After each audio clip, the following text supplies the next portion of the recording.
ও মা গো ছাপড়ি। আসসালামু আলাইকুম এভরিওয়ান। আজকে সকাল সকাল ঘুম থেকে উঠে আমরা সবাই মিলে চলে যাই আমাদের এইখানে বাইপাস লিংক রোডে। তো যাওয়ার পথে দেখি কিছু দুষ্টু লোকেরা আমাদেরকে যেতে দেবে না বলে রাস্তার মাঝখানে গাছ কেটে ফেলায় রাখছে। কিন্তু তারা তো জানে না আমরা আন্ডারগ্রাউন্ডের বাস পাখি। আমরা গাছ কেটে কুটে ফেলাই রেখে চলে গেলাম। তো যাই হোক, আজকে আমরা প্ল্যান করে এসেছি এই রাস্তার শেষ পর্যন্ত যাব আর দেখব সামনে কি কি দেখা যায়। জায়গাটা একটু নিরিবিলি, তাই দুষ্টু লোকেদের আনাগোনা এখানে একটু বেশি থাকে।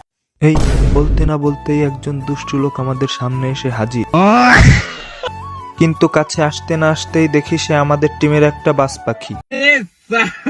তো যাই হোক, কিছুক্ষণ হাঁটার পরে সামনে বাঁধলো একটা ব্রিজ পার হয়ে আমরা আবার হাঁটা শুরু করলাম। জায়গাটা অনেক সুন্দর ছিল, এই জন্য আমার ফ্রেন্ডও কিছু ভিডিও ক্লিপ নিচ্ছিল।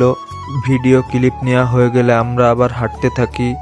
হাঁটতে হাঁটতে এক পর্যায়ে রাস্তার শেষ মাথায় মেন রোডে আমরা পৌঁছে যাই। ভাইরে ভাই, রাস্তাটা এত বড় ছিল যে পথ মোটে ফুরাচ্ছিলই না। এইখানে আসতে আমাদের 1 ঘন্টার মতো লেগে যায়। তো যাই হোক, এইখানে এসে আমরা পিক তুলি আর সুন্দর সুন্দর কিছু ভিডিও ক্লিপ নেই। ভিডিও ক্লিপ নেওয়া হয়ে গেলে আমরা আবার বাসার দিকে রওনা দেই। ভাইরে ভাই, এইখানে এত পরিমাণ রোদের তাপ ছিল যে আমরা ঠিকমতো তাকাতেই পারছিলাম না। তো যাই হোক, আজকের ব্লগ এখানেই শেষ। দেখা হবে অন্য কোনো ভিডিওতে। আল্লাহ হাফেজ।